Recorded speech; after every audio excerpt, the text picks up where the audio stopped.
di katulad ng mga kilala mong higit sa akin. Oo, tama, dahil di ako perpekto. Asahan mo naman ako'y marunong makontento. Di hahanap ng iba, wala nang hihigit sa'yo. Siguro ang hangad na lamang tumanda sa tabi mo. Ang pangarap ko'y ikaw hanggang sa kahuli-hulihan, makasamang bumuo ng tinatawag na tahanan. Makarami sa lahat-lahat, hindi lang sa kulitan. Sa ginhawa man o hirap, tanggap mo ang kapintasan ko sa buhay. Wala nang hihingin sa may kapal, isang biyaya na sa akin ang ikaw ang minahal.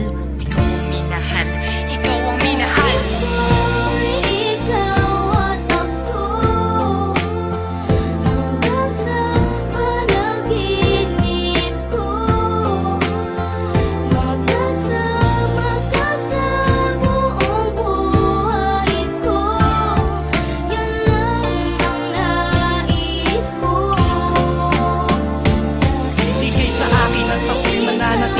Sa'yo, sinunggaban ko na ang tsansa na masabi ko sa'yo. Salamat dahil sa pagmamahal mo na walang patid. Sa araw-araw kahit di ka naghangad ng kapalit. Ang kagandahan mong loob na di makita ng mata. Higit sa yamang matuturing ko pag nakikita ka. Patuloy tayong mamumuhay ng maayos at sabay nahaharap sa mga uri ng problema. Magkahawak ng ama na kaagapay kahit pa sa pagtanda. Mga pangarap ko sa buhay sa'yo lang nagmumula. Ang mga titig ko at yakap ang patuloy magsasabi ng pagmamahal na lagi kong bigkas mula sa labi. Kung pwede lang panghabang buhay ka na makasama, yung ikaw lang at ako ang magkasalo sa ligaya. Pangunahin kong dalangin, sana ngay ikaw na sana.